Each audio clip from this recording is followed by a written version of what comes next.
O Brasil está passando por um momento único na história. A estabilidade econômica tem impulsionado uma série de investimentos, dentre eles, investimentos em infraestrutura. Eventos como a Copa do Mundo de 2014, a Olimpíada de 2016 no Rio de Janeiro e várias obras do Programa de Aceleração do Crescimento, o PAC, transformaram o país em um grande canteiro de obras. Obras que, para serem executadas, necessitam de uma série de autorizações e estudos, como laudos de impacto ambiental. No entanto, especialistas afirmam que um outro tipo de impacto não está sendo observado pelo governo e pelas construtoras no momento de executar esses projetos: o impacto social. O que nós vimos hoje é que as grandes empresas, as multinacionais que estão se instalando nas pequenas cidades, elas têm atraído até um grande número de pessoas em emprego, porém as cidades não estavam preparadas, para segurar todo esse pessoal. O que causa com isso,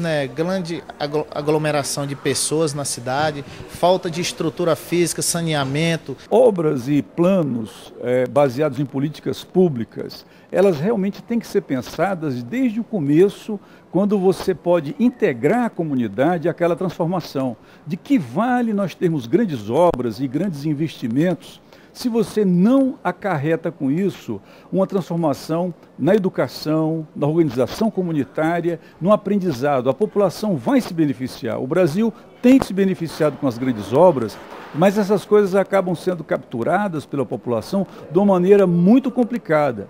Para se ter uma ideia de como uma obra pode impactar negativamente em uma localidade, caso essa não receba a estrutura necessária, basta imaginar a construção de uma hidrelétrica, que é uma obra de grande porte, com deslocamento de milhares de operários para a execução de um projeto. Geralmente, a cidade mais próxima será usada como base para receber esses operários. Então, esta cidade, que em muitos casos já não tinha uma estrutura suficiente para atender a pequena população local, do dia para a noite, se vê invadida por uma enorme quantidade de pessoas. E é aí que os problemas envolvendo a falta de serviços de segurança e saúde pública começam a surgir. Todo estudo deveria também ser feito o impacto social.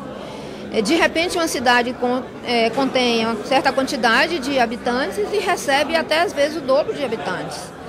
Você não tem infraestrutura, você não tem água, saneamento básico, você não tem infraestrutura de nada, nem do lazer, que é uma coisa importante. Então, deveria ter uma preocupação maior com o impacto social também. Uma obra perfeita é aquela que realmente é pensada para a comunidade, que a comunidade pode se apropriar, inclusive pode trabalhar nela. As obras perfeitas, elas fazem com que as nossas pequenas cidades, ou os nossos bairros e comunidades, eles se tornem mais limpos e tenham uma qualidade de vida que é escolhida pela população, da qual ela participa e compartilha. Nós brasileiros, nesse momento em que nós temos recursos, temos copiado muito países que nada têm a ver com a nossa cultura. Temos copiado materiais, arquiteturas, soluções de engenharia que acabam custando muito caro, acabam não tendo manutenção e não se incorporam à cultura do país. Nós devemos ter muito cuidado com isso e entender que projetos e obras são transformações orgânicas, elas são transformações de base. Não podemos subestimar o poder que nós temos, engenheiros, arquitetos, tecnólogos brasileiros, para transformar positivamente. E esse novo patamar do conhecimento social e de uma ação comunitária a partir dessa grande capacidade técnica é o século XXI para a engenharia e arquitetura brasileira e significa mais que responsabilidade técnica, responsabilidade social. Para saber mais sobre esse e outros temas, acesse o site do Conselho Federal de Engenharia e Agronomia, o CONFEA, www.confea.org.br.